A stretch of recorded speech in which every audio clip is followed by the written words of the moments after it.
নমস্কার বন্ধুরা, বনিস কিচেনে আপনাদের সকলকে স্বাগত।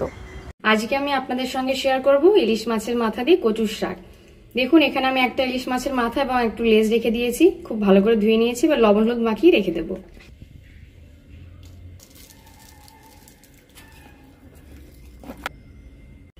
এদিকে দেখুন, আমি কচুর ডাঁটগুলো আঁশ ছাড়িয়ে ছোট ছোট টুকরো করে কেটে দিয়ে পরিষ্কার করে নিয়েছি।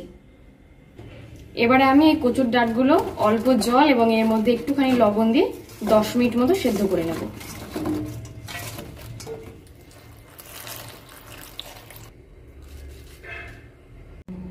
দেখুন, কচুর শাকটা কিন্তু বেশিরভাগটাই আমি সেদ্ধ করে নিয়েছি।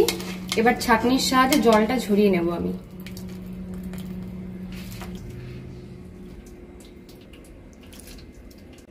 ছাঁকনির সাহায্যে যতটা সম্ভব আমি ছেঁকে নেওয়ার পর দেখুন এই ঝাঁঝরির উপরে দিয়ে দিয়েছি। জলটা পুরোপুরি ঝরে যাবে এবং আমি কচুর শাকটা পুরোপুরি ঠান্ডা করে নেব। এবারে আমি কড়াইতে দিয়েছি সর্ষের তেল, দিয়ে দেবো 1/2 চামচ পরিমাণ কালো জিরে।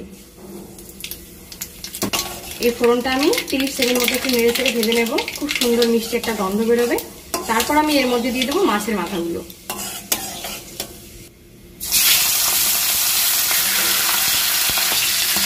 এই ফোড়নের মধ্যে কিন্তু মাছের মাথাগুলো বেশ উল্টে পাল্টে লাল করে আমি ভেজে নেব। এবারে আমি দিয়ে দিচ্ছি কাঁচা লঙ্কা 5টা। ঝালটা অবশ্যই আপনারা আপনাদের স্বাদ অনুযায়ী কিন্তু দেবেন। মাছের মাথাগুলো খুব ভালো করে ভাজা হয়ে গেছে। এবার আমি কচুর শাকগুলো দিয়ে দিচ্ছি।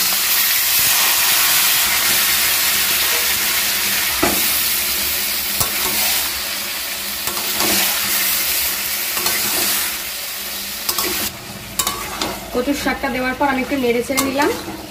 এবার আমি এর মধ্যে দিয়ে দেব পরিমাণ মতো লবণ, দিয়ে দেব পরিমাণ মতো হলুদ গুঁড়ো, দিয়ে দেবো 1/2 চামচ পরিমাণ লঙ্কার গুঁড়ো, দিয়ে দেবো খুব সামান্য পরিমাণ একটু চিনি।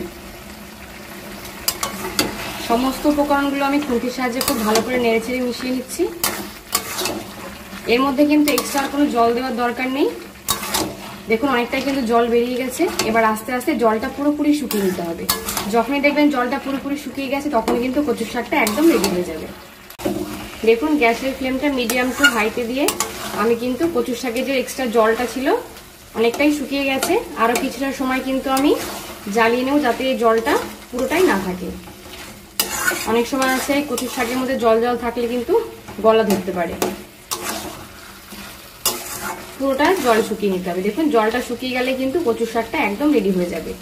আর ইলিশ মাছের মাথা দিয়ে কচুর শাকটা কিন্তু আমাদের বাঙালির অতি প্রিয় এবং ঐতিহ্যবাহী কিন্তু একটা খাবার। দেখুন, 10 মিনিট হয়ে গেছে, কচুর শাকটাও কিন্তু একদমই রেডি হয়ে গেছে। দেখুন, একটু কিন্তু জল নেই, বেশ কি সুন্দর শুকনো শুকনো হয়ে গেছে। এবার কিন্তু আমি নামিয়ে নেব। আজকের রেসিপি ইলিশ মাছের মাথা দিয়ে কচুর শাক কেমন লাগলো আমাকে কিন্তু কমেন্ট করে জানাতে ভুলবেন না। ভালো লেগে থাকলে লাইক করবেন, শেয়ার করবেন আর আমার চ্যানেলটা সাবস্ক্রাইব করে আমার পাশে থাকবেন। ধন্যবাদ।